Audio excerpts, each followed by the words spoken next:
안녕하세요. 정재훈TV의 정재훈입니다. 오늘은 좀 기분이 좋은 소식입니다. 물론 중소기업이나 소상공인 입장에서 볼 때 그렇다는 것이죠. 지난 2월 1일자로 하도급법, 즉 하도급 거래 공정화에 관한 법률 제35조가 개정이 됐습니다. 8월 21일자입니다. 6개월 지난 뒤죠. 이 기술 탈취에 의한 징벌적 손해배상액을 그동안 적용해왔던 3배를 넘어서 약 1.7배가 늘어나는 거죠. 5배로 상향 조정됩니다. 이뿐만이 아니라 제재도 강화됐지만 실제로 이러한 손해배상 금액을 정하는 기준이 오락가락했기 때문에 법원에서 상당히 혼란스러워 했는데요. 이것이 조금 제대로 이제 각을 잡았습니다. 예를 들어서 실제로 기술을 탈취당한 그런 중소기업이 생산, 판매할 수 없는 부분까지도 손해배상액에 포함시킬 수 있는 여지를 만들어줬다는 겁니다. 이런 거죠. 예를 들면 지금 기술을 탈취한 원사업자, 즉 대기업이 어느 일정 기간 동안에 100개의 제품을 생산했어요. 탈취한 기술을 말이죠. 100개를 생산했습니다. 근데 기술을 탈취당한 중소기업 입장에서 보면 모든 역량을 다 포함해도 30개밖에 생산을 못해요. 그러면 여태까지는 이 30개 정도만 손해배상액에 들어갔어요. 그러나 실제로는 100개를 써먹었기 때문에 원사업자, 대기업이 이걸 절충을 한 거죠. 30개에 대해서는 직접적으로 손해배상을 하고 30개를 초월한 100개와의 차이 70개에 대해서는 기술 사용료를 징고할 수 있도록 그렇게 한 겁니다. 그렇기 때문에 좀 더 현실적으로 중소기업이 탈취된 기술에 대해서 또 그 배상 금액을 확보할 수 있는 그런 여지가 확장됐다. 이렇게 보시면 되겠습니다. 그런데 이게 말처럼 그렇게 쉽지 않습니다. 실제로 소송까지 가서 이 기술을 탈취당한 중소기업이 승소한 케이스가 딱 하나예요. 그것도 아직 2심까지 끝났고 대법원에 계류 중입니다. 한화가 그 하도급 업체인 SJ이노테크의 태양광 전지 기술을 탈취해서 생산을 했습니다.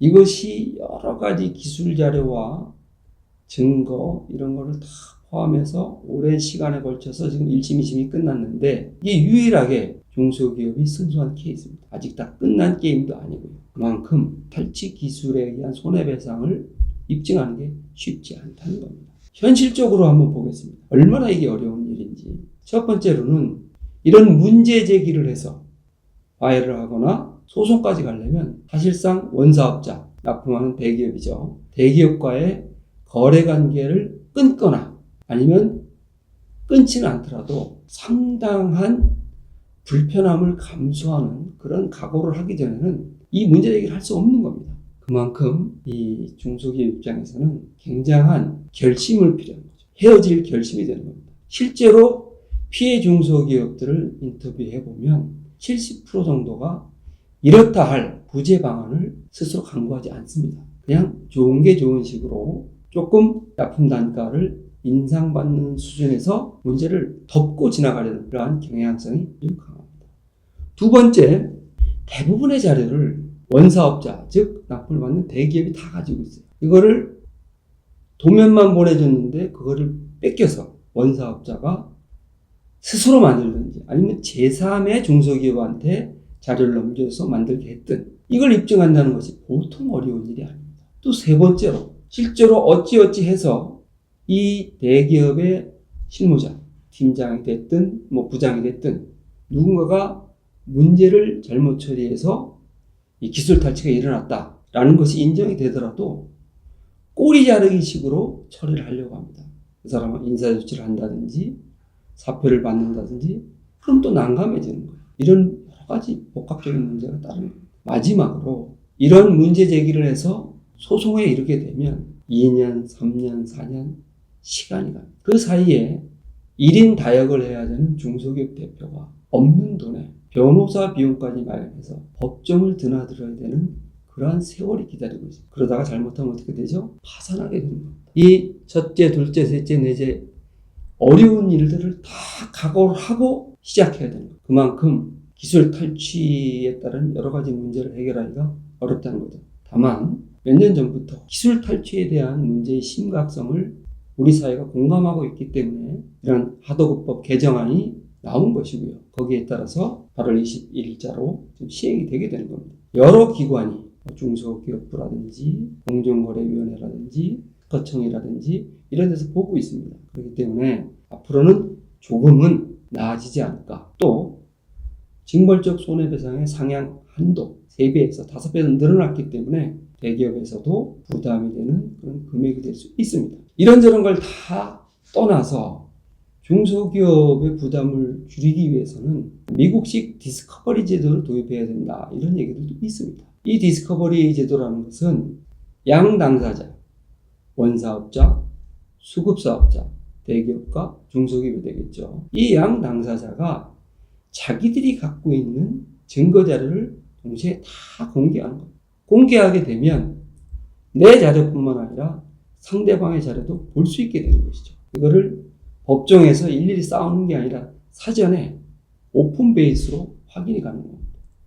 그건 무슨 특장이 있냐 하면 그렇게 되면 정식 소송으로 가기 전에 이게 지리하게 가겠구나. 아니면 대기업 입장에서도 이게 바깥으로 나가면 예를 들어서 대기업으로서의 명예라든지 어떤 평판의 실추라든지 이런 거를 감수를 해야 되기 때문에 소송 전에 화해로 끝날 수가 있습니다. 그렇게 되면 소송 금액보다는 적을지 몰라도 금전적인 보상도 받고 또 분쟁 조정 기간이 짧기 때문에 중소기업 입장에서도 훨씬 더 수월하게 원래 자기의 본업인 생산과 판매에 집중할 수 있습니다. 8월 21일부로 이런 하도급법 개정안이 시행이 됐기 때문에 혹시라도 본인이 갖고 있는 기술, 어떤 특허 이런 것이 도용된 그런 중소기업이나 소상공인분들이 계시면 35조 이 조항을 근거로 해서 대기업과 협상에 임하시고 또 그 내용을 가급적이면 주위에 많이 알려서